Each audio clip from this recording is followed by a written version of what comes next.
Kasey Briedenthal. I'm the Director of Operations for ComfortCare Homes, and I am also the granddaughter of the founder. I oversee all personnel in the homes, including our animals that live with us. This is Max. He's adorable. He's my favorite. He came from Valley Center Animal League and has lived at the Broadmoor house for about 1.5 years now. And he is just the best little companion animal ever. Loves to take naps and just kind of hang out like he's doing right now. So with having animals, what we've learned just through research and just from personal experience, being an animal lover myself, animals not only help to reduce anxiety, reduce blood pressure, they also just help to bring a sense of joy and a home feeling to our houses. So we've had chickens in the past. We had a resident who was a farmer, and every day his job was to go out and collect the eggs. So we brought a pair of chickens in, and so that was his job, and he was able to go out, and the rest of the residents enjoyed it as well. They helped to feed them and tend to the getting the eggs every day, and just got to watch them run around and peck in the yard.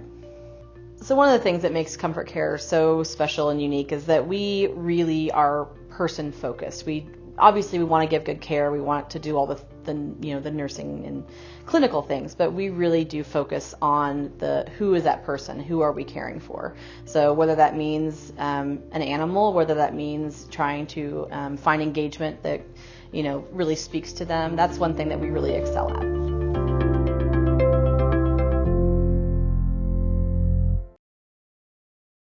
My name is Brooke Bowlin, and I'm the Vice President of Operations for ComfortCare Homes.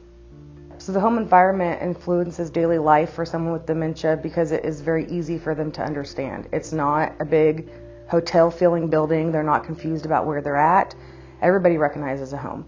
Everybody understands how a home functions. And so when somebody comes and lives with us, it's very easy for them to know when it's dinner time because they see somebody cooking in the kitchen and putting plates on the dinner table, or that it's time to go to bed because it's starting to get dark out, and we can see that through the light in the home and through the activities that are happening in the home that represent what you would normally have in your own home.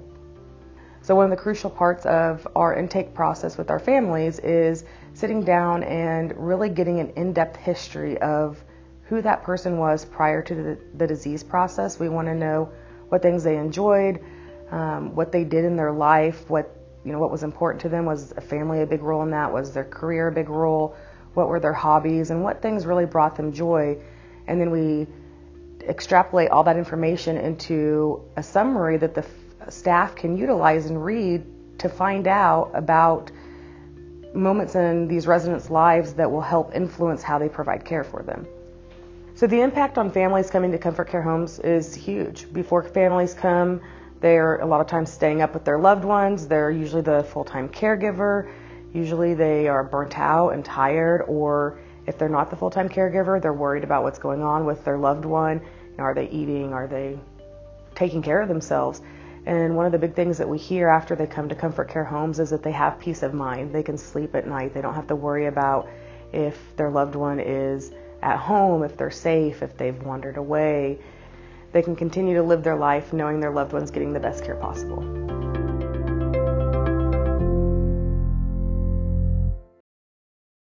I'm Robert Miller. I'm the Director of Company Development for ComfortCare Homes.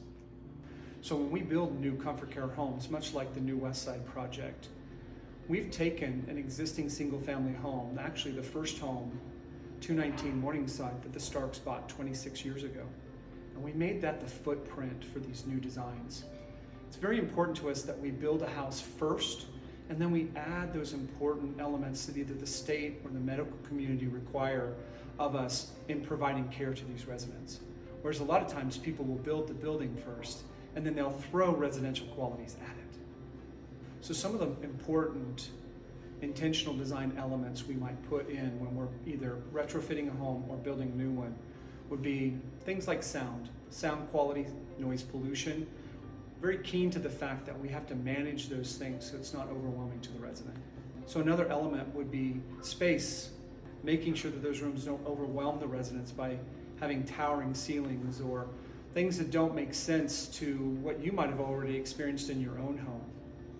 A third item might also be how we apply true residential qualities to the types of homes.